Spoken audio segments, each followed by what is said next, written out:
Kag sa numero 1 sa mga balita subong nga adlaw. Amat-amat na karon nga nagakababatsagan sang mga nagasalig sa blue crab industry ang naging epekto sa pagban sang US sang sini nga mga produkto halin sa Pilipinas. Mga lokal nga opisyal nagapanawagan sa presidente sang bulig.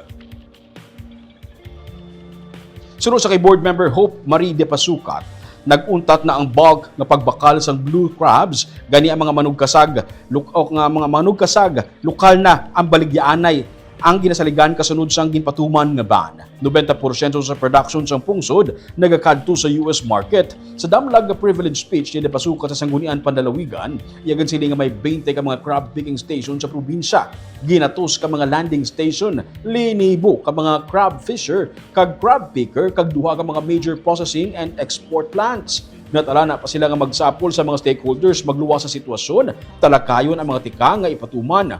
Nagpakig-angot man sila sa Bureau of Fisheries and Aquatic Resources, Uyag Manila nga ipadangat ang sitwasyon sa kay President Ferdinand Marcos Jr. Sunod sa kay Governor Eugenio C. Lacson, ginapaabot nila ang BFAR nga magapagawa sang protocol kunyara na magasapol sila sa mga stakeholders. Kung kinahanglan gid, ipadangat nila ang sitwasyon sa presidente.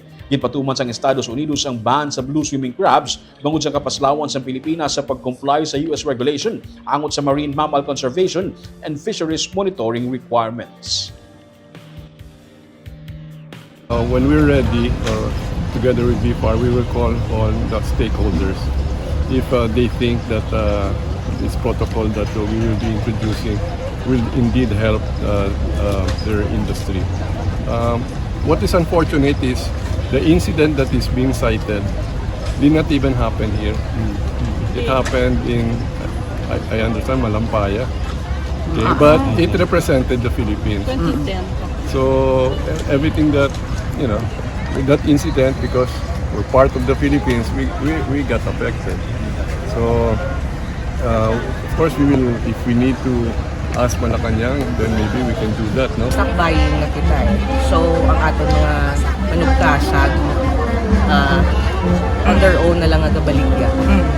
So, unlike before nga, may mga planta nga nagabuhat sa ilang products na from the sea mismo. Kumprahon na sa ating mga picking plants.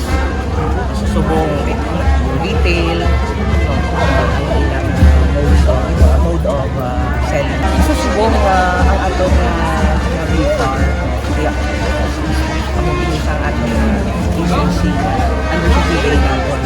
And yes, sa pag-appeal naman sa President, is really good.